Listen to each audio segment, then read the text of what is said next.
start to get shorter from here on forward.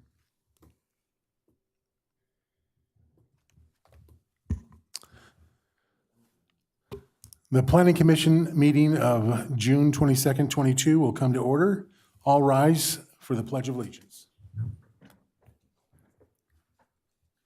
I pledge allegiance to the flag of the United States of America and to the republic for which it stands, one nation under God, indivisible, with liberty and justice for all. The Secretary will call roll.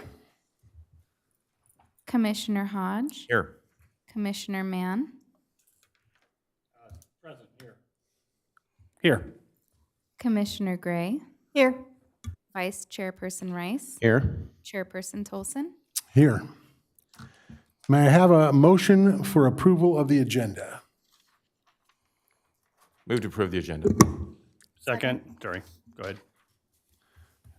Thank you very much. A motion was made by Commissioner Hodge with a second by Commissioner Mann. Unless there are any objections, the agenda stands approved. May I have a motion for approval of the minutes? Move to approve the minutes. Second. A motion was made by Vice Chair Rice with a second by Commissioner Gray. Unless there are any objections, the minutes are approved. The Secretary will read the declaration of conflict. If any member of the Planning Commission may have a conflict of interest or any reason why that member must abstain from consideration of any matter on this agenda, he or she should so declare at this time. Sounds like there's none. Thank you very much. Public statements. This is the time allotted for public statements or comments on all items other than public hearing items. Is there anyone in the chamber wishing to be heard? There is not. Can indicate that the door to the foyer is also open, so there's open access. There you go. Thank you very much. Is there any correspondence from the Deputy Director, City Planner? No correspondence. Beautiful. So may I have a motion for approval of the consent calendar? I move for approval of the consent calendar. Second. A motion was made by Commissioner Gray with a second by Commissioner Hodge. Unless there are any objections, the consent calendar stands approved.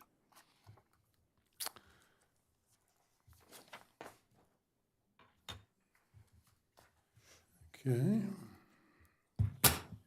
This is the time and place set for a continued public hearing on the consideration of Z-S-2021-004 to amend portions of Title IX of the Simi Valley Municipal Code related to voluntary mergers, and the determination that the amendment is exempt from the California Environmental Quality Act. Are there any ex parte communications to report? Just to clarify, that would be voluntary lot mergers. Let's clarify that. Thank you very much for that clarification. Voluntary lot mergers. Are there any ex parte communications report? May we have an oral report on this matter by staff? Chairman Tolson, members of the Planning Commission, this is a continued public hearing to discuss initiating standards for voluntary lot mergers, and our Associate Planner, Cesar Hernandez, will have the presentation.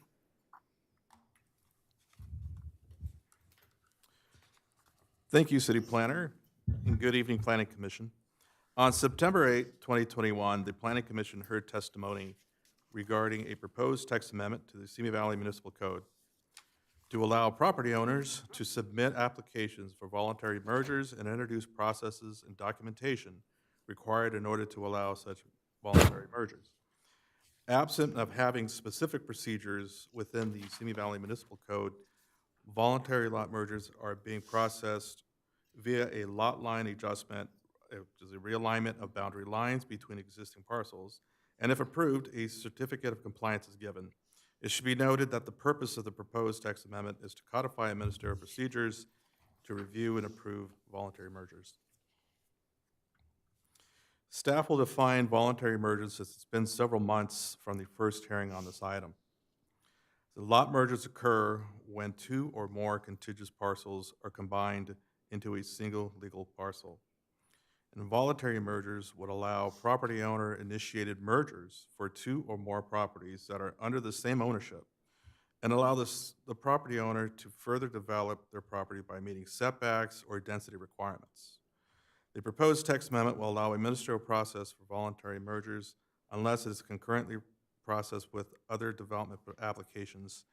Neither the MAP Act nor the concurrent subdivision ordinance require the processing of the subdivision map for these actions.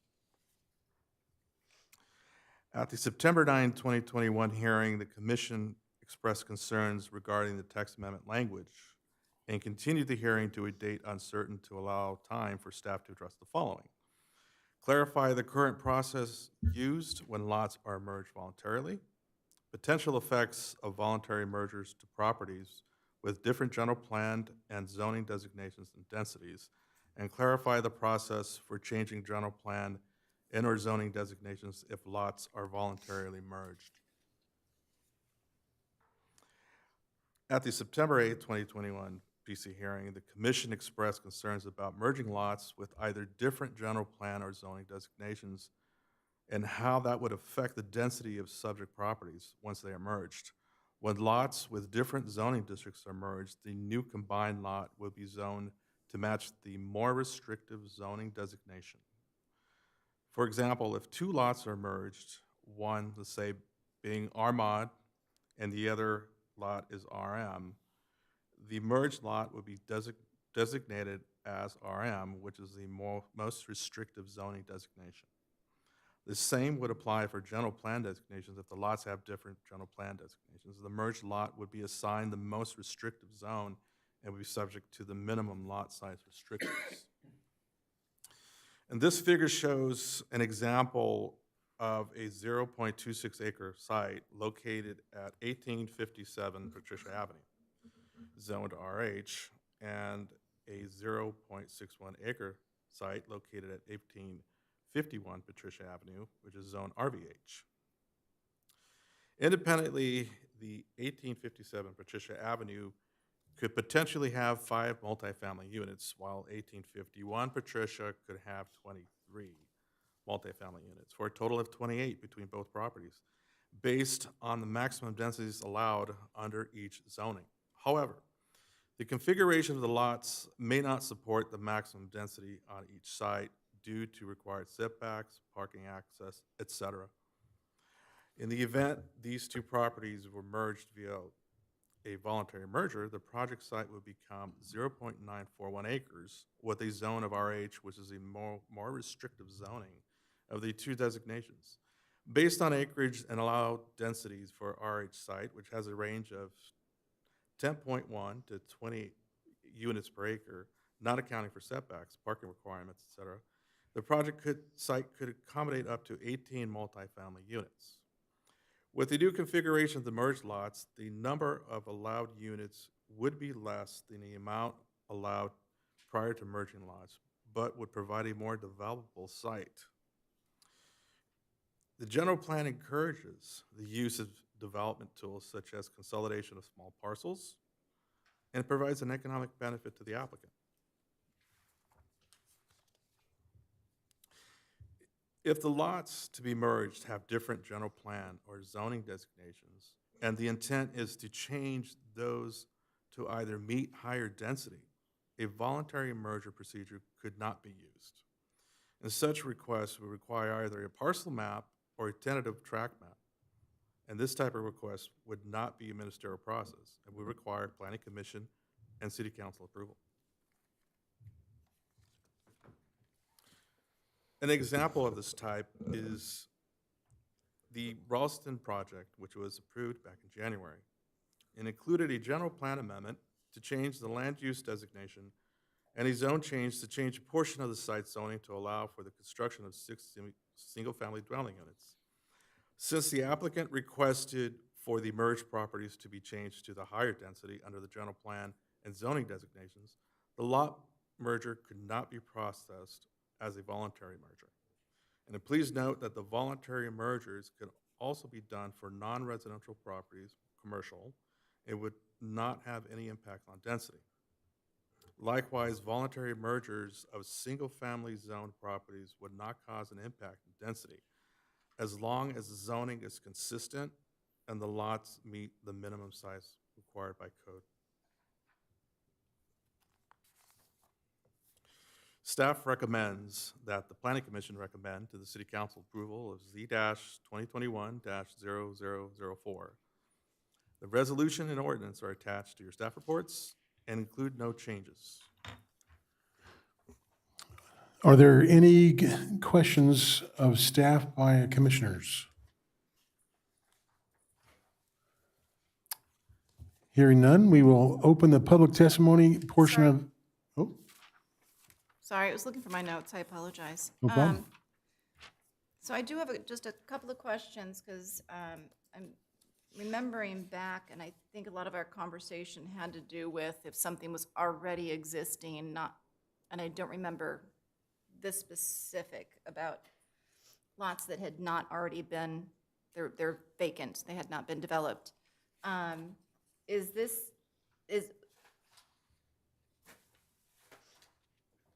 What has exactly changed other than what I see here where it's the only thing in bold where it's therefore the voluntary lot merger would not increase the allowed density? Is this already something that has been in existence, or what exactly is changed, or we're proposing changing now versus back in September?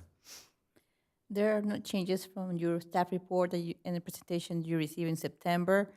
We do have a current process right now, but we don't, we use a lot tie or we use a lot line adjustments. That's what's existing, but we don't have actual procedures to do this voluntary lot mergers. So that's why this code amendment has been put together, but nothing has changed from the last hearing to now. Okay, so I remember the very long discussions were if somebody has two lots, say that they're exactly the same, 5 acres, and they had whatever the density was, but they had underdeveloped, and the big concern was that if you merge them, were they able to increase the density per lot? That has not changed either. So if they were, say, the same lots, the zoning was the same, and they were merging the two lots, and it was, say they could put 10 units per acre, they could still do that same thing if they merged the lots, being the same zoning. But the concern was that one portion of that would have been a higher density than existing because they had only underdeveloped one property. So the I'm presentation. making sense. Yes, the presentation that we have today is to clarify that specific item. If you have two separate zone designations with different density requirements or different general plan designation, if you merge the lots through this voluntary lot merger process, you have to go to the most restrictive use. So if you have one, if both are the same 10 units per acre and 10 units per acre, you still get 10 units per acre. The density does not change. If you have one property that allows 10 units per acre and the other one allows 2.5 units per acre, when you merge them, they're gonna go to the lower density. So in no point through this process, you're gonna go beyond the density that is allowed or the most restrictive zoning designation. So even if one property had the higher density was the majority of the lot that you're merging, you would still end up, even if it was just a sliver, say the Ralston was the opposite, where instead of low density and moderate density, am I getting that right? Low density would have been the lower density, the moderate would be a higher, correct?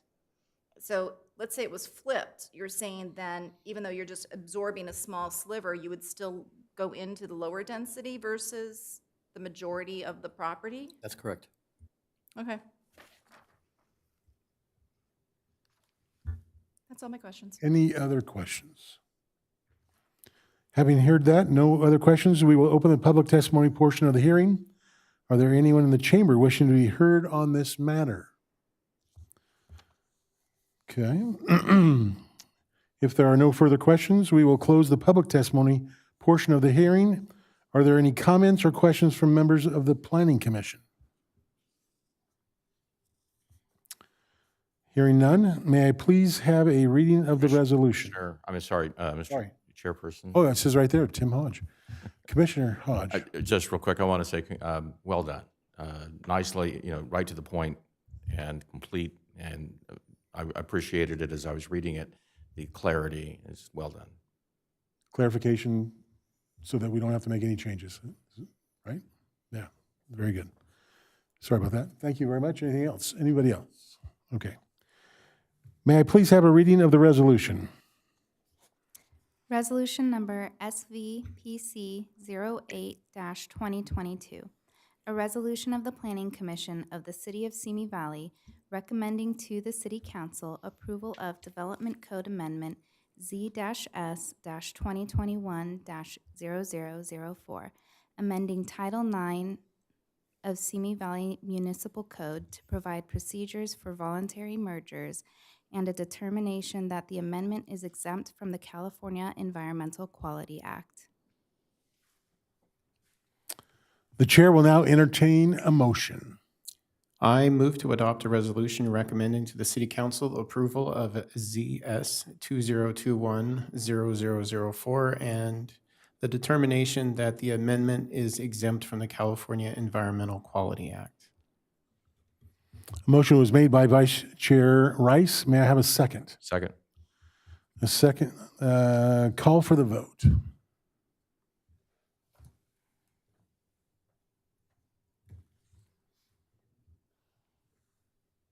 My screen changed.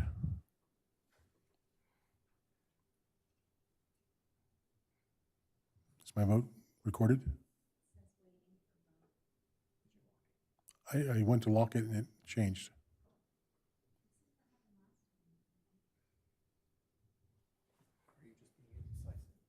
No? Trying to, Where I work, that usually means you're fired. there we go.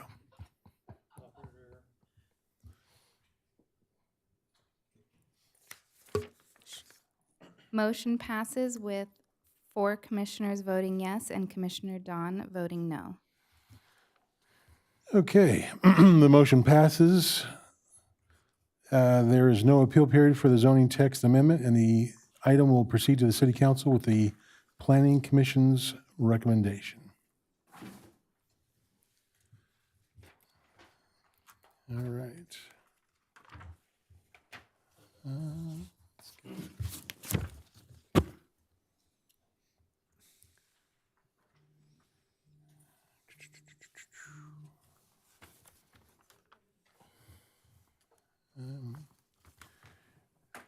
We are now going to go to new business other. Item B1 is open for comments from the commission. That'd be 11B1. 11B1, I apologize. Chairman Tulsa, members of the Planning Commission, at the May 4th, 2022 Planning Commission meeting, the Planning Commission requests that some items be discussed regarding standards for utility screening, landscaping buffers, setback requirements, and yard definitions. And for that matter, staff prepared a staff report and presentation, and our Assistant Planner, Alex Klingman, will provide that presentation. Then after that, we could open it up for discussion.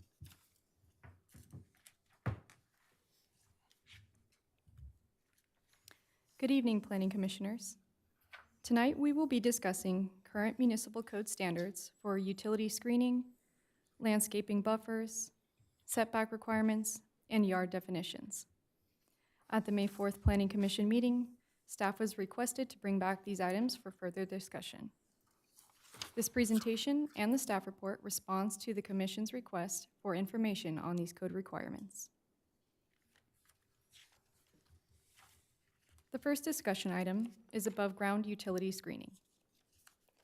To minimize visual impact on the community, the city requires all new utility and accessory equipment to be screened by landscaping or a low wall to match the building's architectural design. Above-ground utility equipment refers to transformers, switchgear, cable boxes, and similar ground-mounted equipment. Examples of acceptable screening are shown on this slide.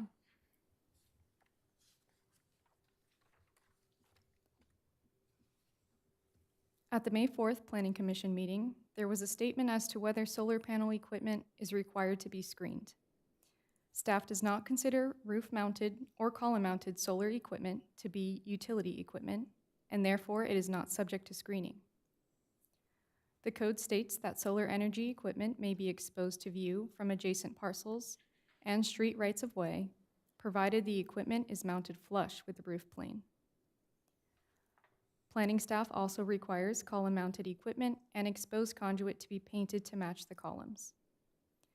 An example of a city-approved design is also shown on this slide.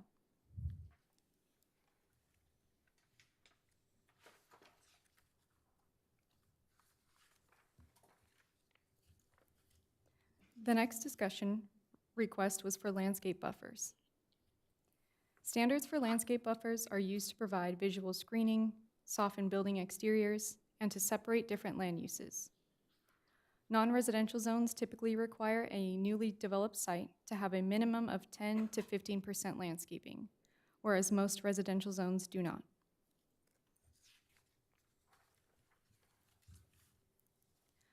Additional landscape buffers are also required by the code for commercial or industrial yards next to residential zones, commercial recreation zone properties next to residential zones, service stations, self-storage facilities, landscaping adjacent to public streets, and exterior common boundaries for mobile home parks. The required landscaping for each instance is included in the staff report.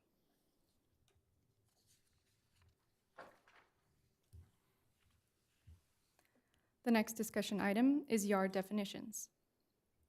The code defines a yard as an area between the property line and the walls of the main building, as shown in the provided figure. The definitions for corner, front, rear, and side yards are outlined in the staff report. Yards for common area communities and individual lots are typically determined through the plan development permit or site plan review process by staff. While the definitions in the code lead staff to determine yard locations, various lot, street, terrain, and structure configurations ultimately define yard locations and are subject to interpretation by the Environmental Services Director. Other areas of interpretation arise with pre-existing and non-conforming developments without documented yard locations.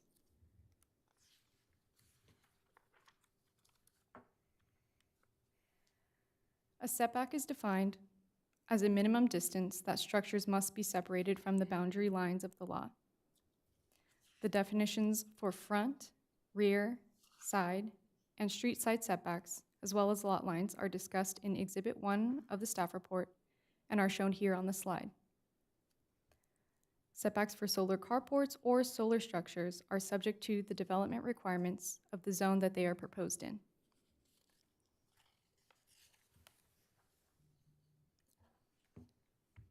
Staff recommends that the Planning Commission receive and file this report and provide further direction as needed.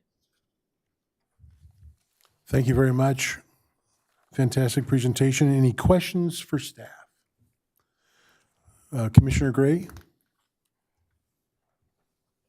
Yeah, I still have a question regarding when you've got a cul-de-sac situation like we had with the mobile park. I still don't have a clear definition of, even from your figure B, of which is the front, which is the side.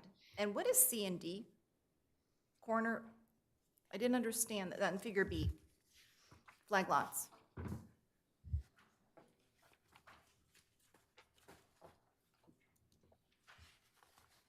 On page 7, sorry. This is yard definitions, right? Correct, yes. Okay. So the one question that we were puzzled with was when you have a cul-de-sac and part of the property goes to the side of that cul-de-sac, where is the front of the property? what is considered the side, because it's not necessarily any of these scenarios. And I feel that we still didn't get a clear definition on that. Yeah, Commissioner Gray, without getting into the specifics of the project at hand in general,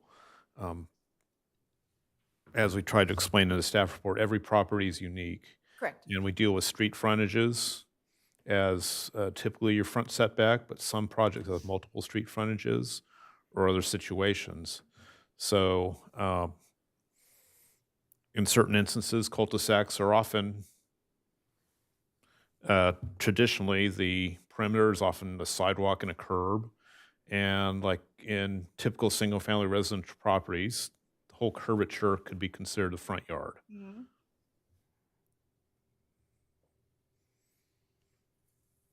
Well, okay, so I guess I kind of feel that that was one of the things that I had requested was a clear definition on that, because we really didn't know whether or not something was considered the front of the property or a side of the property. When you have a scenario like that, we didn't feel that, it didn't sound as though we had a clear definition on that. So that's my only concern, is when you have something that is not in these diagrams, like if you even take the top one and then bring it so that it's as a cul-de-sac situation, is that, do we have a clear definition for the future on how we would consider? Because some people were considering something to be the front and others were saying that it was the side. And considering the screening on something, that it seemed to be necessary that we understood what it was. Commissioner Gray, if you look at page 7, at the bottom of the page where it says front lot line, it says on an interior lot, the lot line abutting the street, or on a corner lot, the shorter lot line abutting the street, and then it goes on and on. Is the shortest interior lot line nearest the street from which access obtained. That's what's considered the front lot, at the front of the lot. So anything that would be along the side of the street? Yeah. Okay. But just for clarification, what does C mean and what does D mean on figure B, the top? It looks like a popsicle. C and D are not referenced by a abbreviation, but it's just a reference to, you would either define the front yard as either C or D per the definition. Oh, thank you. Thank you very much.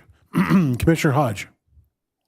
Yes, and thank you, by the way, very much for this report. The thing that I was struck by as I was reading it is that essentially one of the primary considerations was the idea that the solar structure would be defined or used as, would be tied to the same setback requirements for carports.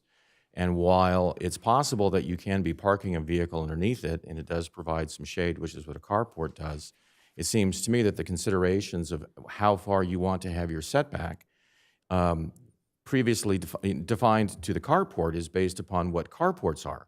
Carports are typically 8 or 10 feet tall. Carports are typically not the massive structures that these solar panels can be.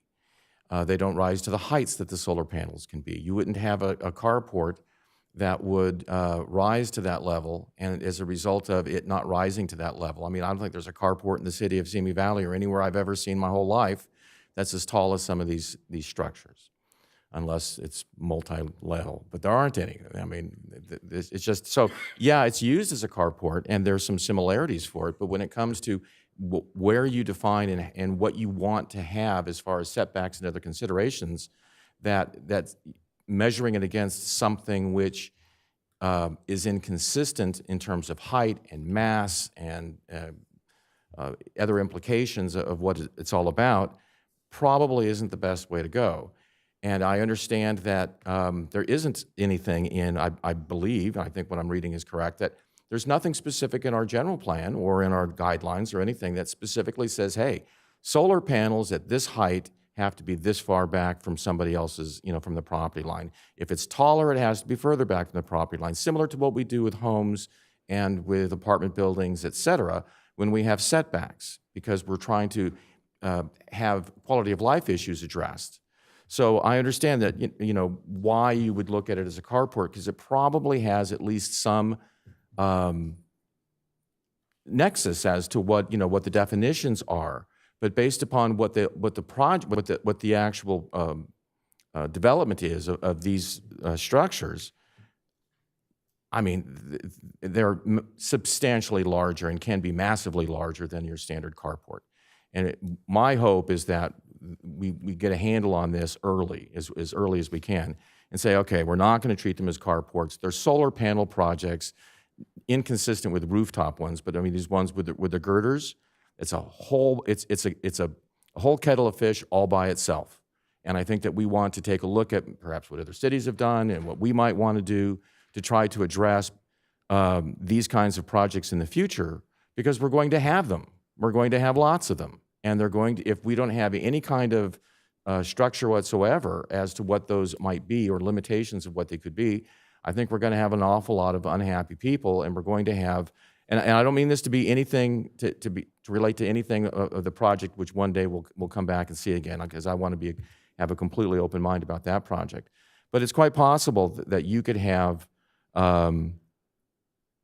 structures that we look at it and we say, wow, I wish we'd had something, we'd gotten a handle on this a little bit earlier. So I'm hoping that, my thought is, okay, we received this is good. But my hope is that the staff or the city council or whoever it is that makes recommendations with respect to addressing potential issues with new technologies and new structure types, that we look at this and say, how do we want to do this in our future, and not just say, well, it's a carport, because it's not a carport. It's a solar panel project. If I may add a comment to that, Commissioner Hodge, you brought a really good point, but there's you have to differentiate the solar component of it from the carport itself, because the state limits us what we can do for the solar panels themselves. That part of it, there's not much discretion from the city. The setback is for the carport structure, not for the solar component of it. And we cannot, if it needs to be taller, we cannot tell them to make it shorter. But your point is well taken as far as looking at the overall structure. But I just wanted to make sure that that we differentiate the carport from the actual solar panel component of it. What? Commissioner Rice. With your permission. But if somebody was to build a taller carport or wanted to build a taller carport, couldn't we make a bigger setback? I understand. That's what I was saying, that we'll definitely look into it. I just wanted to make sure that we separate the solar component from the actual carport itself. Well, my thought's a little bit different. I don't think we even need to address the issue of what we could do with carports. This isn't a carport. This is a solar panel project that is built on parking lots, because that's the easiest way to do it, and it happens to serve an additional purpose of providing some shade for vehicles. Anybody who says that they're building these solar panels for the purposes of providing carports for vehicles is being disingenuous. These are solar panel projects that happen to be carports because parking lots are the best place, the best open place that makes sense to put them. You don't want to put it on open land. You don't want to put it on, where people are going to build homes or something. I mean, parking lots make a lot of sense. I mean, it's a good use. It's intelligent. But I think that we should address it as carports. So my question to staff is you just said that the state sort of limits what we can do. My question is, what can we do? What can we put into our rules? What can we do to avoid problems in our future without those rules and people shoving things down our throats that we look at it and say, gee, I wish we had done something that we might have been able to do to limit the inconsistency of use. Yeah, we definitely will look into that, and the state law. Mr. Caceres might have been more aware of what's the latest and greatest. We do have limitations. My understanding is only life and safety. There is an issue that we can technically regulate that. But definitely that's something that we can do more study and find out what is the latest law and find out and what other cities have done in regards to the height of the carport, which is the support structure, to the solar panels. Terrific. I think that that's a good point that you bring up, Commissioner Hodge, and I think it could be addressed at a future meeting. The subject matter here is limited in scope, and so we can address that and evaluate state law as it relates to solar panels. Sure. Yeah, I wasn't suggesting that we answer anything tonight, I was just raising the question, so maybe something that could be looked at moving forward. So if I understand correctly, are there any questions, challenges, issues with the above-ground utilities screening? Commissioner Gray. Sorry. We had this kind of conversation before in regards to what is considered, an above-ground utility. And I like the fact that we have definitions for the solar panels to be flush with the roof lines, so that you don't have somebody putting their solar panels over their roof line, possibly even making it so that it's encroaching on the sidewalk, or not the sidewalk, but maybe a sidewalk. I guess I'm kind of on the same page with Commissioner Hodge and Rice, is that what is considered an above-ground utility when it comes to this structure, that something is being, the structure itself that's holding something up. And the argument was that the utility, the poles holding something up was not considered an above-ground utility, where if we're requiring solar panels to be flush with the roof line, then why is it that then whatever's holding up the solar panel on a carport isn't flush with the solar panels themselves? And so it kind of gets to a confusing part of what is the solar panel versus what is the structure holding it up. And I think we had a lot of arguments over that, because again, I don't want to refer to a specific thing, but if it's not flush with the structure, the poles, and it was going to be another couple of feet inward, then what was the purpose of the poles? And it's now going into what is the definition of that? And so I kind of want to have that as a conversation as well, is that we either need to do what Commissioner Hodge said, which is really define the carport / solar panels into something specific, so that if you've got the structure that's holding it up, can it be at a different level feet-wise from a side yard or a front yard than the actual solar panels? Because we're treating it as if they're two separate things.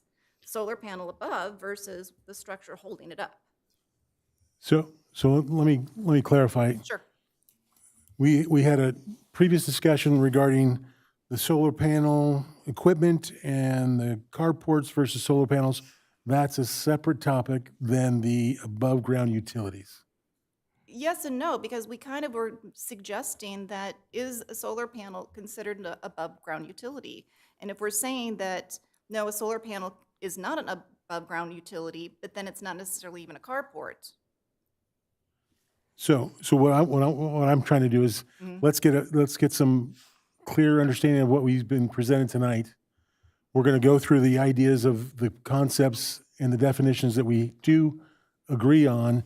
We do have some clarification that we're going to bring back as it relates to solar panels Great, as long as we're going and to carports. clarify that as the structure, the supporting structure itself, so that it's not this confusing. So our discussion tonight Situation. is going to be on, Okay. on the items that we've brought before us, so that we can clarify that there's only going to be one topic coming back as opposed to three or four. And so let's start with the above-ground utilities as presented tonight, separate from any solar panel discussion. Any questions additional on that? Well, if I'm reading the staff report right, the staff has made it clear with, I don't think any ambiguity, that we don't see solar panel projects, the girder projects, not the roof ones, we don't see these projects as above-ground utilities, that they are simply not the same, and therefore we don't apply the same rules with respect to screening, et cetera, to them. Correct. All right. So that sort of gets moved aside, I think. Correct. And but where it almost doesn't a little bit, and I think that we need to pay attention to what Commissioner Gray just said, is what I'm thinking is when we need to take a look at this as what can we do to enhance quality of life issues as these projects continue to go forward? So one of the reasons that we have screening for above-ground utilities is quality of life issues, aesthetic issues. You want to have this because it makes it a nicer neighborhood. It makes it, a better place to live. Can we do certain things with respect to screening with these kinds of solar projects? I don't know. I mean, they're awfully large, and there are other considerations, and I think that it depends. Maybe it could depend upon where it's going in. If it's going in a light industrial area, if it's going in a parking lot, if it's going in next to commercial retail, or is it going in next to single-family homes? Then are there different kinds of considerations that, based upon what the state doesn't limit us to do, that we could have rules that address quality of life issues, and the whole bringing up of the question of above-ground utilities, now that it's been determined, or at least staff has concluded, that it is not by definition an above-ground utility, but we still want to take a look at the things that we do with above-ground utilities, or anything. We have projects where they're required to do screening of fences. We've seen those. In fact, it was part of the staff report for this other project, that a little confusing at one point as to what that meant. But screening of things is something that we ask developers to do under certain circumstances. Should we do it here? If it's possible, if there's something in the state limitations that would allow us to do something like that, I'd like to know about it. Or I think the decision makers on something like that would like to know about it. What can we do? So the question is based upon the state limitations apparently that are imposed upon cities with respect to these projects, what can we do to address the quality of life issues that are presented by these, so that we have less problems with inconsistent land uses in the future? Attorney Caceres. Well, I'm just going to add again that both you, Commissioner Hodge, and Gray are bringing up good questions as it relates to solar panels, and I anticipate that upon review of state laws as it relates to solar panels, we might get some answers to some of the questions we're having. But I think if it's the consensus of the Planning Commission to have that further discussion, we should bring it up and prepare another staff report to help you in that endeavor. That'd be great. And I clearly, we can't address these issues here because they're not, you haven't had a chance to take a look at it. It's not in the staff report. And I thank you for the staff report. It does add some clarity, and at the same time raises some additional questions. Beautiful. So as it relates to above-ground utilities, with the exception of solar panels, we're going to move forward. Next item is landscape buffers. Any questions on the definitions of that, as we've asked them to bring back discussions and definitions on that? Residential, non-residential, landscape buffers. Any challenges on those definitions? Okay, how about yard definitions and setback locations? Any questions or challenges on how that's being defined by the staff? Okay, so our discussion tonight, we have some clarifications on what we agree on and are helpful to help us to have moving forward. And we are looking forward to a further discussion as it relates to solar panel equipment, setbacks, and carports, and information as it relates to state requirements and definitions. And structure, supports. And yeah, all the above. If I may, if I could ask for clarification, are you looking only for the carport situation? Or are you looking for solar projects in general? Like freestanding solar, like you see in some residential areas? Or is it just the carports that you're concerned with? All the above? Well, my thought is the carport thing is moot because they're not carports. And I really think that we should move away from that. And I'd like to sort of have some clarity as to what the state's all about and some thoughts as to what we might do to, avoid problems. Okay, thank you. We have a clear understanding of what we're moving forward with and what we're not moving with. Okay. Okay, thank you very much. Staff, fantastic report on that and helping us move forward on those items. Appreciate it. Do we have any, does the staff have any, we're moving on to oral communications and report. Does the staff have anything to report? None, Chairman, other than the fact that our next scheduled meeting is August 3rd. Fantastic. Do any commissioners have anything to report? Yeah, I do. Fantastic. The chairman and Mr. Rice aren't wearing jackets tonight. I'm just shocked. I just wanted to put that on the record. Thank you very much. It's now in the record. Thank you very much. Chairman's not wearing a tie either, but you don't want to say anything. That's true, good point. That, we have two without ties on the report. Appreciate that. Mobile Home Rent Mediation Board, does the staff have anything to report? No items, sir. We exempted our attorney. Tree Advisory Board, does the staff have anything to report? No items. This concludes the meeting of June 22nd, 22. The next scheduled meeting will be August 3rd, 2022.